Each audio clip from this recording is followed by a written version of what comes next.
ಅಕಸ್ಮಾತ್ ಭಾರತ ಪಾಕಿಸ್ತಾನದ ಮಧ್ಯೆ ಆಪರೇಷನ್ ಸಿಂಧೂರ್ 2 ಯುದ್ಧ ಶುರುವಾಗ್ಬಿಟ್ರೆ ಪ್ರತಿಯೊಂದು ವಿಷಯದಲ್ಲೂ, ಪ್ರತಿಯೊಂದು ಸಂದರ್ಭದಲ್ಲೂ, ಪ್ರತಿಯೊಂದು ಹಂತದಲ್ಲೂ ಪಾಕಿಸ್ತಾನಕ್ಕೆ ಸಪೋರ್ಟ್ ಮಾಡ್ಕೊಂಡು ಬರ್ತಾ ಇರುವಂಥ ಚೈನಾ ಪಾಕಿಸ್ತಾನದ ಜೊತೆ ಸೇರಿಕೊಂಡು ಭಾರತದ ಮೇಲೆ ಯುದ್ಧಕ್ಕಿಳಿದುಬಿಟ್ರೆ ಹಾಲಿ ಭಾರತದಲ್ಲಿರುವಂತಹ ಫೈಟರ್ ಜೆಟ್ಸ್ ಅಥವಾ ಯುದ್ಧ ವಿಮಾನಗಳನ್ನು ಬಳಸ್ಕೊಂಡು ಏಕಕಾಲಕ್ಕೆ ಪಾಕಿಸ್ತಾನ ಮತ್ತು ಚೀನಾ ಇಬ್ಬರೂ ವೈರಿಗಳ ಮೇಲೆ ಅಟ್ಯಾಕ್ ಮಾಡಲಿಕ್ಕಾಗುತ್ತಾ ಅಂದರೆ ಖಂಡಿತ ಇಲ್ಲ. ಯಾಕೆ ಅಂದರೆ ಆ ಎರಡೂ ದೇಶಗಳ ಬಳಿ ಇರುವಂಥ ಒಟ್ಟು ಯುದ್ಧ ವಿಮಾನಗಳ ಸಂಖ್ಯೆ 85ರಿಂದ 90 ಸ್ಕ್ವಾಡ್ರನ್ಸ್. ಆದರೆ ಭಾರತದ ಬಳಿ ಇರುವಂಥ ಫೈಟರ್ ಜೆಟ್ಸ್ ಸ್ಕ್ವಾಡ್ರನ್ ಸಂಖ್ಯೆ ಜಸ್ಟ್ 39. ಅಂದರೆ ಅವರಿಬ್ಬರ ಹತ್ರ ಏನು ಯುದ್ಧ ವಿಮಾನಗಳು ಫೈಟರ್ ಜೆಟ್ಸ್ ಇದೆಯಲ್ಲ ಅದರ ಅರ್ಧಕ್ಕಿಂತ ಕಡಿಮೆ. ಹಾಗಾಗಿ ಭಾರತಕ್ಕೆ ಹಿನ್ನಡೆ ಆಗುವುದು ನಿಶ್ಚಿತ ಅಂತ ಕಾಣಿಸ್ತಾ ಇದೆ. ಪಾಕಿಸ್ತಾನ, ಚೀನಾ ದೇಶಗಳ ಜೊತೆಗೆ ಟರ್ಕಿ ಮತ್ತು ಬಾಂಗ್ಲಾದೇಶ ಕೂಡ ಸೇರ್ಕೊಂಡ್ಬಿಟ್ರೆ ಭಾರತಕ್ಕೆ ಸೋಲು ಅನ್ನೋದು ಖಚಿತ. ಈಗಾಗಲೇ ಭಾರತ 1947 ಮತ್ತು 1962ರಲ್ಲಿ ನಡೆದಂಥ 2 ಯುದ್ಧಗಳಲ್ಲಿ 2 ಭೂಭಾಗನ ಕಳ್ಕೊಂಡ್ಬಿಟ್ಟಿದೆ. ಒಂದು ಪಾಕಿಸ್ತಾನ ಆಕ್ಯುಪೈಡ್ ಕಾಶ್ಮೀರ್ POJK ಅಂದರೆ ಪಾಕ್ ಆಕ್ರಮಿತ ಜಮ್ಮು ಕಾಶ್ಮೀರ, ಮತ್ತು ಇನ್ನೊಂದು ಚೀನಾ ನಮ್ಮ ಸೈನಿಕರನ್ನ ಸೋಲಿಸಿ ವಶಪಡಿಸ್ಕೊಂಡಂಥ ಅಕ್ಷಯ್ ಚಿನ್.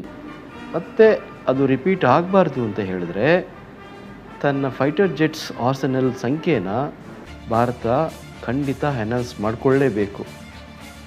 ಅರ್ಜೆಂಟಾಗಿ, ತುರ್ತಾಗಿ, on the emergency basis at least ಒಂದು 5 ಸ್ಕ್ವಾಡ್ರನ್ನಾದ್ರೂ ಯುದ್ಧ ವಿಮಾನಗಳನ್ನು ಭಾರತ ಪರ್ಚೇಸ್ ಮಾಡೋದು ಅನಿವಾರ್ಯ ಆಗಿಬಿಟ್ಟಿದೆ. ಒಂದು ಸ್ಕ್ವಾಡ್ರನ್ನಲ್ಲಿ 18 ವಿಮಾನಗಳು ಬರ್ತವೆ. 5 ಸ್ಕ್ವಾಡ್ರನ್ ಅಂದರೆ 90 ಫೈಟರ್ಸ್ ಇರ್ತವೆ. ಫೈಟರ್ಸ್ ಅಂತ ಹೇಳಿದ್ರೆ ಸುಮ್ಮನೆ ಯಾವುದಾವುದನ್ನು ಪರ್ಚೇಸ್ ಮಾಡೋದಲ್ಲ, 5th ಜನರೇಷನ್ ಫೈಟರ್ಸೇ ಆಗಬೇಕು. Like F-35 or Su-57. ಖುದ್ದು ಅಮೇರಿಕದ ಅಧ್ಯಕ್ಷರೇ ಟ್ರಂಪ್ ಅವರೇ ಪಬ್ಲಿಕ್ನಲ್ಲಿ ಸ್ಟೇಟ್ಮೆಂಟ್ ಕೊಟ್ಬಿಟ್ಟಿದ್ದಾರೆ, ನಾವು F-35 5th ಜನರೇಷನ್ ಫೈಟರ್ಸ್ನ ಇಂಡಿಯಾಗೆ ಮಾರೋದಕ್ಕೆ, ಸೇಲ್ ಮಾಡಲಿಕ್ಕೆ ರೆಡಿ ಇದ್ದೀವಿ ಅವ್ರ ಮುಂದೆ ಬಂದರೆ ಅಂತ. ಆದರೆ ಪರ್ಚೇಸ್ ಮಾಡೋಕ್ಕೆ ನಾವೇ ರೆಡಿ ಇಲ್ಲ. ಯಾಕೆ ಅಂತ ಹೇಳಿದ್ರೆ ಅಮೇರಿಕಾ ಕ್ರಿಟಿಕಲ್ ಟೆಕ್ನಾಲಜೀಸ್ನ ನಮಗೆ ಟ್ರಾನ್ಸ್ಫರ್ ಮಾಡೋದಿಲ್ಲ ಅನ್ನೋದು ಒಂದು ವಿಷಯ. ಹಾಗೆ ಸೋರ್ಸ್ ಕೋಡ್ ಅದನ್ನು ಕೂಡ ನಮ್ಮ ಜೊತೆ ಶೇರ್ ಮಾಡಿಕೊಳ್ಳಲ್ಲ. ಅದೀಗಾಗಲೇ ಖಡಾಖಂಡಿತವಾಗಿ ಹೇಳಿಬಿಟ್ಟಿದೆ, ಖಂಡತುಂಡವಾಗಿ, ನಾವು ಯಾವ ಕಾರಣಕ್ಕೂ ಯಾವುದೇ ದೇಶದ ಜೊತೆಗೆ ಸೋರ್ಸ್ ಕೋಡ್ನ ಶೇರ್ ಮಾಡೋದಿಲ್ಲ ಅಂಥೇಳಿ. ಆ ಕಾರಣಕ್ಕೆ F-35 ಈಸ್ ರಿಜೆಕ್ಟೆಡ್. ಆದರೆ ಫ್ರಾನ್ಸ್ ಜೊತೆಗೆ ನಾವು 114 ರಫೇಲ್ ಪರ್ಚೇಸ್ ಮಾಡಲಿಕ್ಕೆ, ಸೈನ್ ಮಾಡಲಿಕ್ಕೆ ತುದಿಗಾಲಲ್ಲಿ ನಿಂತ್ಕೊಂಡಿದ್ದೀವಿ. ಈಗಾಗಲೇ ಫ್ರಾನ್ಸ್ ಸರ್ಕಾರದಿಂದ ಅದಕ್ಕೆ ಸಂಬಂಧಪಟ್ಟಂಥ ಅಫಿಷಿಯಲ್ ಆಗಿ ಪ್ರಪೋಸಲ್ ಕೂಡ ಕೇಂದ್ರ ಸರ್ಕಾರಕ್ಕೆ ಸಬ್ಮಿಟ್ ಆಗಿದೆ. ಕೇಂದ್ರ ಸರ್ಕಾರ ಏರ್ಫೋರ್ಸ್ ಅಧಿಕಾರಿಗಳೊಂದಿಗೆ ಸೇರಿಕೊಂಡು ಅದನ್ನು ರಿವ್ಯೂ ಕೂಡ ಮಾಡ್ತಾ ಇದ್ದಾರೆ. ಆದರೆ ಒಂದು ಹ್ಯೂಜ್ ಡಿಫರೆನ್ಸ್ನ ಇಲ್ಲಿ ನಾವು ನೋಟಿಸ್ ಮಾಡಲೇಬೇಕು. ಏನಪ್ಪ ಅಂತ ಹೇಳಿದ್ರೆ F-35 ಇದೆಯಲ್ಲ ಅದು 5th generation stealth fighter, but Rafale 4.5 generation fighter. F-35ಗೆ ಕಂಪೇರ್ ಮಾಡಿದ್ರೆ ಒಂದು ರಫೇಲ್ ವಿಮಾನದ ಬೆಲೆ ಸುಮಾರು 200ರಿಂದ 300 ಕೋಟಿ ರೂಪಾಯಿ ಜಾಸ್ತಿ. ಆದರೂ ತಲೆ ಕೆಡಿಸ್ಕೊಳ್ದೆ 114 ರಫೇಲ್ ಫೈಟರ್ನ ಪರ್ಚೇಸ್ ಮಾಡಲಿಕ್ಕೆ ಭಾರತ ಸರ್ಕಾರ ಹೊರಟ್ಬಿಟ್ಟಿದೆ.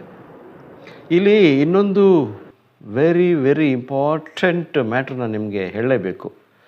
ಅದೇನಪ್ಪ ಅಂತ ಹೇಳಿದ್ರೆ ರಷ್ಯಾದ Su-57 ಕೂಡ ಅಮೇರಿಕದ F-35ನಂತೆ 5th generation fighter jets, no doubt. Rafale ಯುದ್ಧ ವಿಮಾನದ ಬೆಲೆ ಒಂದು ಫೈಟರ್ಗೆ 1100 ಕೋಟಿ ರೂಪಾಯಿಂದ 1200 ಕೋಟಿ ರೂಪಾಯಿ ಇದ್ದರೆ ಅದೇ ಸುಕೋಯ್ 57ನ ಒಂದು ಫೈಟರ್ನ ಬೆಲೆ ಜಸ್ಟ್ 400 ಕೋಟಿ ರೂಪಾಯಿ. ಅಂದರೆ ಒಂದು 4.5 ಜನರೇಷನ್ ರಫೇಲ್ ಯುದ್ಧ ವಿಮಾನವನ್ನು ಪರ್ಚೇಸ್ ಮಾಡೋ ದುಡ್ಡಲ್ಲಿ 3 ಸುಕೋಯ್ 57 5th ಜನರೇಷನ್ ಫೈಟರ್ಸ್ನ ನಾವು ಖರೀದಿ ಮಾಡ್ಬೋದು. ನೋಡಿ ಎಲ್ಲಿಂದ ಎಲ್ಲಿಗೆ ವ್ಯತ್ಯಾಸ ಇದೆ, ಎಷ್ಟು ಡಿಫ್ರೆನ್ಸ್ ಇದೆ ನೋಡಿ.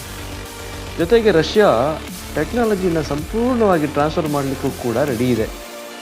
ಆ್ಯಂಡ್ ಸೋರ್ಸ್ ಕೋಡ್ ಅದನ್ನು ಕೂಡ ಶೇರ್ ಮಾಡ್ತೀವಿ, ತಗೊಳ್ಳಿ, ಭಾರತದ ಜೊತೆಗೆ ನಾವೇನು ಬೇಕಾದ್ರೂ ಶೇರ್ ಮಾಡ್ಕೊಳ್ತೀವಿ.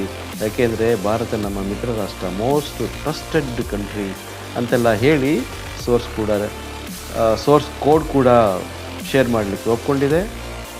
ಆ್ಯಂಡ್ ಮೋರ್ ಓವರ್ ಇಮ್ಮಿಡಿಯೇಟಾಗಿ ನಿಮಗೆ ಒಂದು 15ರಿಂದ 20 ಫೈಟರ್ ಜೆಟ್ಸ್ ಬೇಕಾ ಹೇಳಿ, ತುರ್ತಾಗಿ ಅರ್ಜೆಂಟಾಗಿ ಆನ್ ಎಮರ್ಜೆನ್ಸಿ ಬೇಸಿಸ್ ಇಮ್ಮಿಡಿಯೇಟಾಗಿ ನಾವು ಅದನ್ನು ನಿಮಗೆ ಎಕ್ಸ್ಪೋರ್ಟ್ ಮಾಡೋಕ್ಕೆ ರೆಡಿ ಇದ್ದೀವಿ, ತೊಗೊಂಡ್ಬಿಡಿ, ನಾಳೆನೇ ತೊಗೊಳ್ಳಿ ಅನ್ನೋ ಮಟ್ಟಿಗೂ ಕೂಡ, ಹಾಗಂತ ಕೂಡ ರಷ್ಯಾ ಭಾರತ ಸರ್ಕಾರಕ್ಕೆ ಭರವಸೆ ಕೊಟ್ಟಿದೆ, ಪ್ರಪೋಸಲ್ ಇಟ್ಟಿದೆ, ತೊಗೊಳ್ಳಿ Su-57 ಫೈಟರ್ ಜೆಟ್ಸ್ನ ಪರ್ಚೇಸ್ ಮಾಡಿ ಅಂತ. ಆದರೆ ಯಾಕೋ ಏನೋ ಭಾರತ ಮಾತ್ರ ಮುಂದೆ ಬರ್ತಾ ಇಲ್ಲ Su-57 ವಿಷಯದಲ್ಲಿ. ಏನು ಅಂತ ಕೂಡ ತುಟಿ ಬಿಚ್ತಾ ಇಲ್ಲ. ಎಸ್ಸಾ ನೋನಾ? What a surprise.